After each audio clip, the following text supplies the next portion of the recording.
से बड़ी खबर, जहां जेपीएससी परीक्षा में गड़बड़ी मामले में हजारीबाग सीआईडी की टीम पहुंची है। पौता गांव के एक युवक से पूछताछ हुई है। प्रदीप से पूछताछ के बाद भाई की तलाश तेज है। बड़का गांव समेत कई ठिकानों पर सीआईडी की रेड चली है। ओएमआर शीट हेराफेरी को लेकर जांच हो रही है। दूसरी बार हजारीबाग सीआईडी की टीम पहुंची है। तो हजारीबाग से ये बड़ी खबर, जहां जेपीएससी परीक्षा गड़बड़ी मामले में सीआईडी की टीम पहुंची है। सुशांत फोन लाइन पर है, न्यूज 18 संवाददाता। सुशांत, क्या अपडेट है सीआईडी कार्रवाई को लेकर? बात कर ले तो हजारीबाग जिस तरीके से सीआईडी की टीम जो है पहुंची थी, बिल्कुल गुप्त तरीके से पहुंची थी। और जो बताया जा रहा है कि जो परीक्षा में कथित गड़बड़ियां पाई गई थी, ओएमआर शीट पे जो है हेराफेरी का मामला था, उन सब विषयों को लेकर पहुंची थी। 2 लोगों को जो है डिटेन किया गया, जैसे जानकारी मिल रही है। फिलहाल की बात कर ले तो लगातार जो है जो 2 व्यक्ति थे उन्हें हिरासत में लेकर उनसे पूछताछ किया जा रहा है। और कई साक्ष्य जो है वो निकालने का या फिर हम करें जमा करने का जो सीआईडी की टीम है वो प्रयास कर रही थी। उसके बाद जो लंबे समय तक जांच करी, पूछताछ चली, उसके बाद जो है शाम जो है वो पुलिस और सीआईडी की जो टीम है वो चली गई। जी चलिए, शुक्रिया इस अपडेट के लिए आपका। और रांची से बड़ी खबर, जेपीएससी भर्ती परीक्षा में कथित गड़बड़ी की जांच अब और गहरी होती जा रही है। सीआईडी ने इस हाई प्रोफाइल मामले में एक साथ रांची, पलामू, हजारीबाग, धनबाद और बोकारो में 18 ठिकानों पर ताबड़तोड़ छापेमारी की है। इस कार्रवाई में लैपटॉप, मोबाइल फोन, बैंक के पासबुक, चेकबुक, ओएमआर शीट्स की carbon copy, admit card, marksheet समेत कई अहम दस्तावेज जब्त किए गए। जांच एजेंसी अब 31 और अभ्यर्थियों की भूमिका की पड़ताल में जुटी हुई है, जबकि 2013 से 2025 तक हुई कई भर्ती परीक्षाएं भी इस जांच के दायरे में आ चुकी हैं। सीआईडी की जांच में ये भी सामने आया कि मुख्य आरोपी अभय कुमार तिवारी ने सिर्फ राज्यों में ही नहीं बल्कि केंद्रीय स्तर की कई प्रतियोगी परीक्षाएं भी पास करवाई थी। रांची के जयपाल सिंह मुंडा स्टेडियम में अनिश्चितकालीन धरने पर बैठे छात्र लगातार अपनी मांगों को लेकर सरकार पर दबाव बना रहे हैं। आंदोलनकारी छात्रों ने 14वीं जेपीएससी प्रारंभिक परीक्षा रद्द करने, पूरे मामले की सीबीआई और ईडी से जांच कराने और टीडीपीएल द्वारा आयोजित सभी परीक्षाओं को निरस्त करने की मांग दोहराई। छात्रों ने आरोप लगाया कि परीक्षा प्रणाली में व्यापक स्तर पर अनियमितताएं हुई हैं और इससे निष्पक्ष जांच जरूरी है। साथ ही उन्होंने पूर्व मुख्य सचिव आरएस शर्मा की अध्यक्षता में जांच समिति गठित करने, नियमित परीक्षा कैलेंडर जारी करने और अभ्यर्थियों को एज रिलैक्सेशन देने की मांग भी की है। छात्रों ने साफ चेतावनी दी है कि यदि सरकार ने उनकी मांग नहीं मानी तो आंदोलन और तेज होगा। हम सभी छात्रों का जो मांग पत्र है उसको हमने 3 भागों में बांटा है: रद्द, दूसरे जांच और तीसरा रिफॉर्म। रद्द में है कि टीडीपीएल एजेंसी द्वारा आयोजित सभी परीक्षाएं तथा अभय तिवारी से संबंधित सभी परीक्षाएं तत्काल प्रभाव से रद्द हो। जैसे जेएसएससी सीजीएल बहुत ही प्रमुख एग्जाम है। इसमें इतनी सारी गड़बड़ियां हैं कि आपको हम बता नहीं सकते कितनी गड़बड़ियां हैं।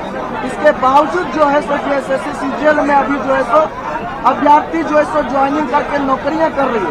रिफॉर्म के तहत जो हम सरकार से मांग कर रहे हैं, किसी का मोबाइल गिरा, जो रिफॉर्म्स के तहत हम सरकार से मांग कर रहे हैं, उसमें सर्वप्रमुख मांग है परीक्षा कैलेंडर नियमित रूप से जारी करना और परीक्षाओं का नियमित आयोजन करवाना। सभी लंबित परीक्षाएं जैसे आशु, लिपिक और एलडीसी, पुलिस, एसआई की जो परीक्षाएं निलंबित है या जिनका कैलेंडर जारी ही नहीं किया जा रहा है, परीक्षाएं हो ही नहीं रही है, उन सारी परीक्षाओं का आयोजन हो। रांची में छात्रों का आंदोलन लगातार नए रूप लेता नजर आ रहा है। इस बार आंदोलनकारी छात्रों ने मोबाइल की फ्लैश लाइट जलाकर फ्लैश मार्च निकाला और सरकार तक अपनी आवाज पहुंचाने की कोशिश की। रांची के जयपाल सिंह मुंडा स्टेडियम से शुरू हुए इस प्रदर्शन में बड़ी संख्या में छात्र और छात्राएं शामिल हुए। प्रदर्शनकारियों का कहना है कि उनका आंदोलन पूरी तरह शांतिपूर्ण है, लेकिन जब तक उनकी मांगों पर सरकार ठोस फैसला नहीं लेती तब तक विरोध जारी रहेगा। छात्रों की मुख्य मांग 14वीं जेपीएससी पीटी परीक्षा को रद्द कर निष्पक्ष जांच कराने की है। की रिजल्ट में हुई गड़बड़ी मामले को लेकर छात्रों का जो प्रदर्शन है वो जारी है। रोज तरह तरह नए तरीकों से जो छात्र हैं अपनी मांगों को सरकार तक पहुंचाने का प्रयास कर रहे हैं और कुछ ऐसी ही नायाब पहल आज देखने को मिल रही है। छात्र जो है वो फ्लैशलाइट रैली निकाल रहे हैं, खासतौर से अपनी मांगों को लेकर और सरकार तक अपनी मांगों को पहुंचाने का भी प्रयास कर रहे हैं। सभी छात्रों के द्वारा फ्लैशलाइट जो है वो जलाया गया है। ये फ्लैशलाइट का मतलब क्या है? ये हेमंत सरकार को हम लोग ये जताने की कोशिश कर रहे हैं कि हमारे साथ खिलवाड़ हो रहा है। जेएसएससी, सीजीएल और जेपीएससी हमारे साथ जो एग्जाम हुआ है वो एग्जाम फ्रॉड तरीके से एक लड़का अभय नाम का तिवारी है, वो 4-5 एग्जामिनेशन में पास हो गया और वो ओमार सीट को मैनिपुलेट करके बहुत सारे बच्चों को पास करा दिया है। जैसे सीजीएल में, बीएसओ में आ गया और झारखंड पीजीटी में वो इंग्लिश वाला टीचर बन गया, हर एग्जाम में वो पास कर गया। ये जो हमारी मांगे हैं, हमें लगता है कि अगर युवा लगातार संघर्ष करेगी तो जरूर हमारी जीत होगी। हाँ, क्योंकि ये युवा जो ठानता है वो एक दिन पूरा होता है। और युवा जो है उसने ये बातें ठानी हैं और ये जो तस्वीरें हैं वो ये बताने को काफी हैं कि पढ़ो और लड़ो। क्या कुछ स्लोगन तो आपने बहुत अच्छा दिया है, फ्लैशलाइट भी जलाया। ये मेरा स्लोगन नहीं है, ये विनोद बिहारी महतो का स्लोगन है जो जेएमएम का गठन किए थे। यही ये नारा दिए थे कि हमें पढ़ना भी पड़ेगा और सिस्टम के साथ लड़ना भी पड़ेगा। तो हमें सिस्टम सुधारने के लिए लाइब्रेरी में पढ़ना भी पड़ेगा और पढ़ के लड़ना भी पड़ेगा, यही कहना चाहूँगा। सरकार जो है सो जेपीएससी, जेएसएससी से सही तरीके से एग्जाम ले, फेक तरीके से एग्जाम ले, जो भी और सीबीआई इंक्वायरी चाहिए। खास तौर से जो छात्रों की मांगे हैं कि इसमें पूरी तरह से जो सरकार है वो मामले की निष्पक्ष जांच कराए, तो वही जेपीएससी को भी रिफॉर्म करे। तो छात्र अपनी मांग पर अड़े हैं और ये फ्लैशलाइट कुछ इसी बात का और इशारा करता है। कैमरामैन प्रभाकर के साथ ओम प्रकाश, न्यूज़ 18 रांची। झारखंड के अपराध जगत का सबसे बड़ा चेहरा अब मौत की कहानी बन चुका है, लेकिन सवाल यह है कि क्या गैंगस्टर सुजीत सिन्हा का एनकाउंटर सिर्फ एक पुलिस कार्रवाई थी या फिर इस मुठभेड़ के पीछे छिपा है कोई और सच। पुलिस का दावा है कि साहिबगंज से धनबाद जेल शिफ्टिंग के दौरान सुजीत ने जवान की सर्विस राइफल छीनकर भागने की कोशिश की और फायरिंग की, जिसके बाद जवाबी कार्रवाई में वह मारा गया। झारखंड का सबसे बड़ा गैंगस्टर खत्म। गैंगस्टर सुजीत सिन्हा एनकाउंटर में ढेर, लेकिन मौत पर क्यों उठ रहे सवाल? पुलिस की गोली या साजिश? पोस्टमार्टम के बाद खुलेंगे मौत के राज। झारखंड के अपराध जगत में सुजीत सिन्हा एक ऐसा नाम था जिसके खिलाफ हत्या, रंगदारी, फायरिंग और संगठित अपराध के कई मामले दर्ज थे। लंबे समय से पुलिस और सुरक्षा एजेंसियों की निगरानी में चल रहे इस गैंगस्टर का अंत जामताड़ा में पुलिस मुठभेड़ में हुआ। पुलिस के मुताबिक सुजीत सिन्हा को एक मामले में ले जाया जा रहा था। इसी दौरान उसने पुलिस का हथियार छीनकर भागने की कोशिश की और फायरिंग शुरू कर दी। जवाबी कार्रवाई में पुलिस ने भी गोली चलाई, जिसमें उसकी मौत हो गई। एनकाउंटर के बाद मामले की जांच तेज कर दी गई है। एफएसएल की टीम ने घटनास्थल से सबूत जुटाए और मेडिकल बोर्ड ने मजिस्ट्रेट की मौजूदगी में पोस्टमार्टम किया। डॉक्टरों के मुताबिक शरीर से 2 गोलियां निकाली गई हैं, जबकि कई गोलियां आर पार हुई हैं। अंतिम पोस्टमार्टम रिपोर्ट के बाद ही मौत से जुड़े सभी तथ्यों की पुष्टि होगी। क्योंकि ये थोड़ा सा हाइप था और सनसनीखेज था, तो इसमें एक मेडिकल बोर्ड का गठन हुआ जिसमें 3 डॉक्टर्स थे, साथ में आपके प्रशासन के भी अधिकारी थे, जिसका पूरा वीडियोग्राफी किया गया ताकि किसी भी प्रकार का कोई पहलू छूट ना जाए। कितने पंचर वुंड तो बहुत सारे हैं, कुछ एग्जिट वुंड भी, यानी एंट्री एग्जिट वुंड भी बुलेट निकल जाते हैं, तो बाद में फिर देखा जाएगा। बाकी रिपोर्ट में हम लोग बना के देंगे कि क्या। पोस्टमार्टम के बाद सुजीत सिन्हा के परिजन भी अस्पताल पहुंचे। अस्पताल परिसर में भावुक माहौल देखने को मिला। सुजीत के सास उषा देवी रोते रोते बेहोश हो गई। परिजनों ने पुलिस की कहानी पर सवाल उठाए। उनका आरोप है कि ये एनकाउंटर नहीं बल्कि सुनियोजित हत्या है। सुजीत, तुम ठीक हो जाओ, अपना बाल बच्चा को बेटा है लेके यहाँ से चल जाओ। वो भी मेरा नहीं सुना, चल गया दुनिया से अपना बच्चा को। ऐसे 8 घंटा उसको छोड़ा गया है रोड पर। उसको कल रात का देख रहे हैं हम लोग की रोड पर है, और सुबह में उसको जंगल में ले जाके उसका लाश को रख दिया गया है। बहुत गलत किया है लोग, वो बच्चा के साथ, मेरा अक्षत के साथ बहुत गलत किया है लोग। वहीं सूत्रों के अनुसार सुजीत सिन्हा पर करीब 50 फीट की दूरी से कुल 9 गोलियां चलाई गई। इनमें 6 गोलियां सीने और पेट में लगी, जबकि 3 गोलियां हाथ और उंगलियों को छूते हुए निकल गई। सुजीत की ओर से भी 1 से 2 राउंड फायरिंग किए जाने की बात सामने आई है। अपराध जगत में सुजीत सिन्हा सिर्फ एक एनकाउंटर नहीं बल्कि खौफ का पर्याय बन चुका था। पलामू से अपराध की दुनिया में पहचान बनाई। परिवार में बड़ा भाई, बहन और पत्नी है। जिस गैंगस्टर का नाम सालों तक पुलिस की मोस्ट वांटेड सूची में रहा, उसका अंत भी फिल्मी अंदाज में हुआ। साहिबगंज से धनबाद जेल लाया जा रहा था। कड़ी सुरक्षा के बीच कैदी वैन चल रही थी। जामताड़ा में पुलिस वाहन का टायर पंक्चर हुआ। दूसरी गाड़ी में शिफ्ट करने की तैयारी चल रही थी। इसी दौरान सुजीत ने जवान की सर्विस राइफल छीनी। सर्विस राइफल छीनकर भागने की कोशिश भी की थी। पुलिस ने जवाबी कार्रवाई में गोली चलाई। इस दौरान मुठभेड़ में सुजीत सिन्हा ढेर हो गया। सुजीत सिन्हा की मौत के साथ झारखंड के अपराध जगत का एक बड़ा अध्याय जरूर खत्म हुआ है, लेकिन उसके एनकाउंटर को लेकर के उठे सवाल अभी बाकी हैं। क्या ये पूरी तरह पुलिस की आत्मरक्षा में की गई कार्रवाई थी, या फिर जांच में सामने आएंगे कुछ ऐसे तथ्य जो इस एनकाउंटर की कहानी बदल देंगे? फिलहाल पूरे मामले की नजर पोस्टमार्टम रिपोर्ट, एफएसएल जांच और पुलिस की अंतिम रिपोर्ट पर टिकी है। जामताड़ा से संवाददाता सुमन भट्टाचार्य के साथ ब्यूरो रिपोर्ट। झारखंड के पूर्व मुख्यमंत्री और दिशोम गुरु दिवंगत शिबू सोरेन की आज पहली पुण्यतिथि है।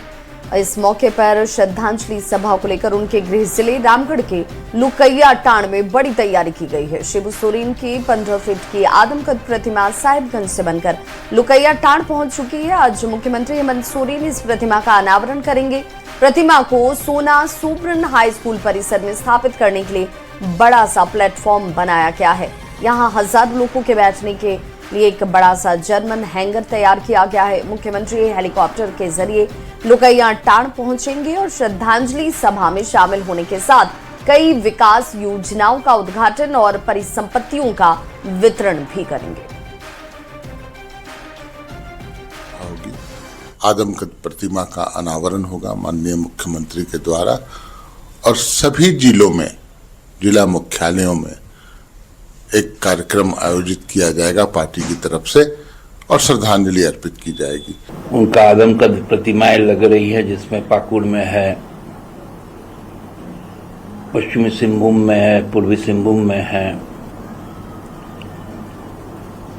और मुख्य जो उनका जन्मस्थल है नेमरा गांव,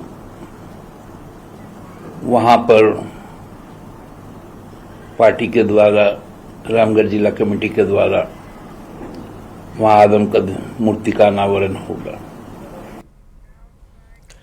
खबर बेतिया से है, जहां कोचिंग से लौट रहे छात्र के साथ मारपीट और छिनतई की वारदात सामने आई है। घटना कम्युनिस्ट पार्टी चौक के समीप की है, जहां 2 बाइक पर सवार 5 से 6 बदमाशों ने छात्र को रोककर उसके साथ मारपीट की और पॉकेट से मोबाइल फोन, गले में पहनी चांदी की सिकड़ी छीनकर फरार हो गए। हालांकि स्थानीय लोगों की सतर्कता से भागने बदमाशों में से एक युवक को मौके पर ही पकड़ लिया गया, जबकि उसके साथी फरार हो गए।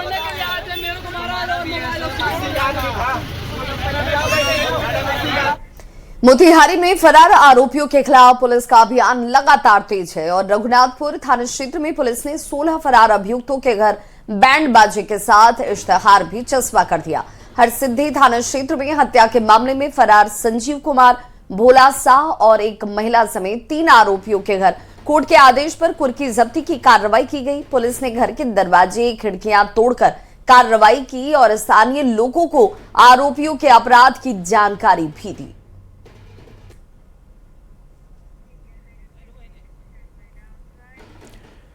बड़ी खबर मोतिहारी से है, जहां पोताही प्रखंड स्थित देवापुर संगम घाट पर जलपोशी के दौरान बागमती नदी में 2 किशोर डूब गए। मृतकों की पहचान ललबेगिया गांव के कमलेश कुमार और रोशन कुमार के रूप में हुई है। घटना के बाद अफरा तफरी मच गई। सूचना पर प्रशासन और पुलिस मौके पर पहुंची। एनडीआरएफ की टीम को बुलाकर नदी में सर्च ऑपरेशन शुरू कराया गया। देर शाम तक दोनों किशोरों का पता नहीं चल सका था।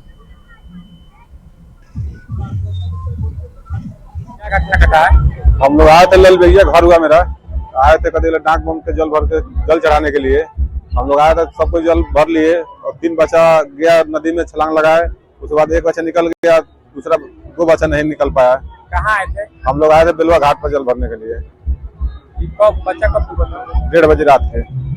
अभी नहीं मिला? ना, अभी नहीं मिला है। ये दोनों बच्चा कहाँ के? ललबेगिया का है, चिड़िया थाना पड़ता है। खबर गोपालगंज से, जहां भारी बारिश ने लोगों को उमस भरी गर्मी से एक बड़ी राहत दिलाई है। बारिश की वजह से मौसम सुहाना हो गया है। किसानों के चेहरे पर खुशी नजर आ रही है। किसानों का कहना है कि बारिश से सूख रही धान की फसल को अब नया जीवन मिल गया है। खेतों में फिर से हरियाली दिखाई देने लगी है। इधर मौसम विभाग ने जिले में भारी बारिश और वज्रपात को लेकर अलर्ट जारी कर दिया है। लोगों से सतर्क रहने की अपील की गई है।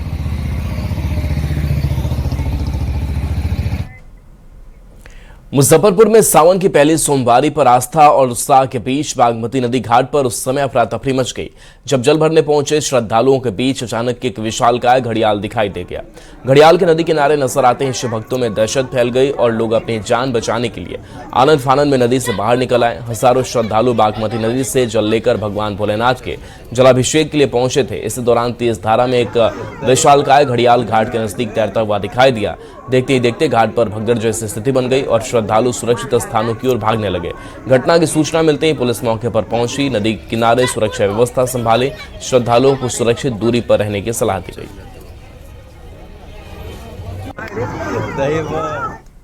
और सावन की पहली सोमवारी के मौके पर पटना सिटी के मारूफगंज किला रोड देवी स्थान से देर शाम शिव भक्तों की ओर से 54 फुट का कांवड़ निकाला गया।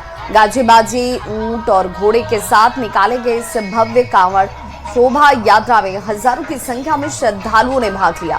कांवड़ शोभा यात्रा मारूफगंज किला रोड देवी स्थान से शुरू होकर नगर भ्रमण करते हुए वापस देवी स्थान पहुंचा। कांवड़ यात्रा में हजारों शिव भक्त झूमते नजर आए।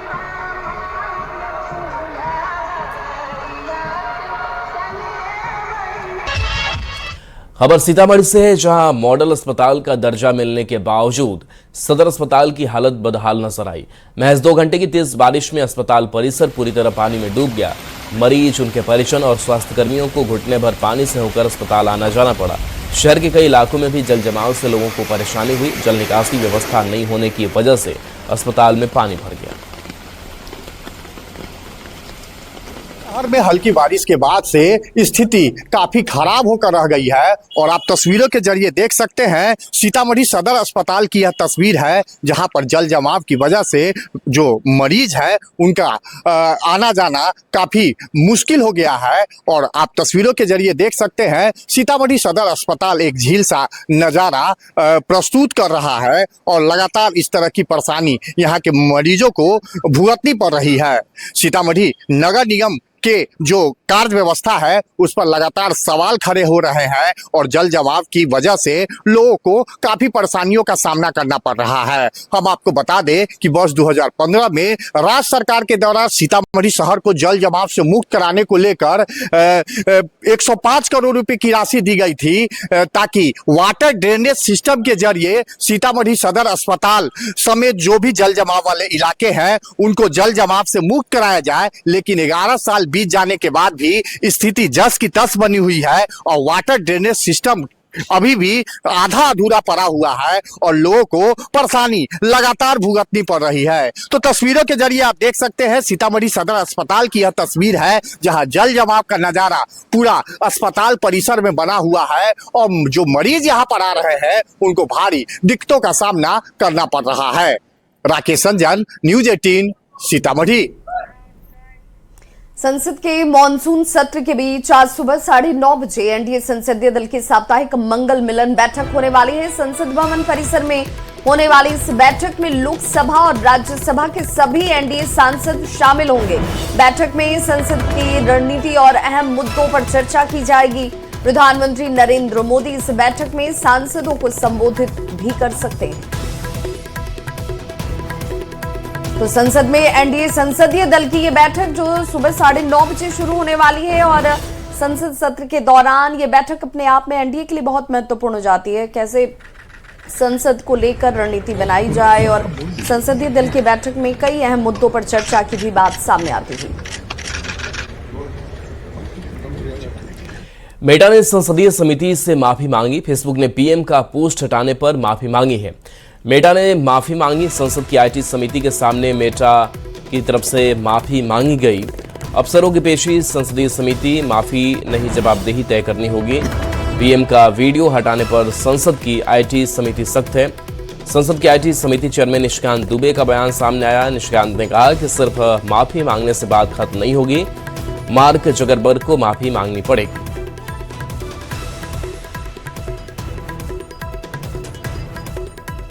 दो 2026 ग्लासगो कॉमनवेल्थ गेम्स में शानदार प्रदर्शन के बाद भारतीय खिलाड़ी देर रात वापस लौटे हैं और दिल्ली एयरपोर्ट पर भारतीय बॉक्सिंग दल का जोरदार स्वागत किया गया। इस बार भारत ने कॉमनवेल्थ गेम्स में 39 मेडल जीतकर इतिहास रच दिया, जिसमें 13 गोल्ड मेडल हैं, 17 सिल्वर मेडल हैं और 9 ब्रॉन्ज मेडल।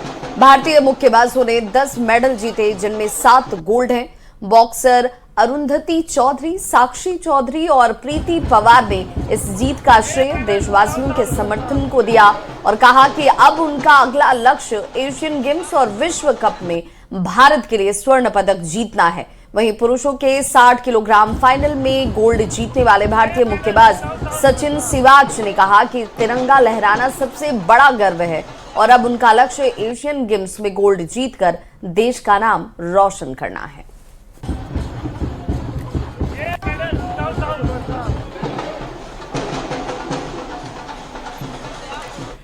देश के कई राज्यों में अभी भी कुदरत का कहर जारी है। मैदानी इलाकों में भारी बारिश के बाद बाढ़ का मंजर है तो पहाड़ों में लैंडस्लाइड का खतरा है। ऐसी एक तस्वीर आई है श्रीनगर हाईवे पर जोजिला के पास से, जहां भारी बारिश की वजह से लैंडस्लाइड हुआ, जिसके बाद पूरा मलबा सड़क पर आ गिरा। लैंडस्लाइड के चलते हाईवे पर यातायात प्रभावित हुआ।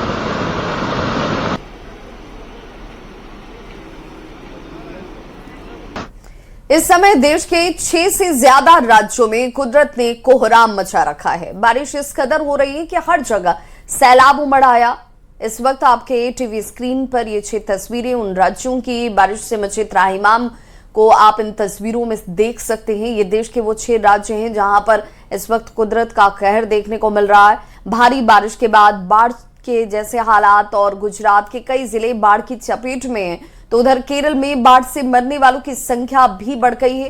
कर्नाटक में भी बारिश की वजह से कई इलाके डूब चुके हैं और यही हाल राजस्थान के भी कुछ जिलों का है। पश्चिम बंगाल में भी बारिश की वजह से कुछ जगहों पर बाढ़ आ गई है, तो कोलकाता में सड़कें दरिया बनी हुई नजर आई। उधर जम्मू कश्मीर में कुदरत ने ऐसी चोट दी कि पहाड़ ही खिसकने लगे।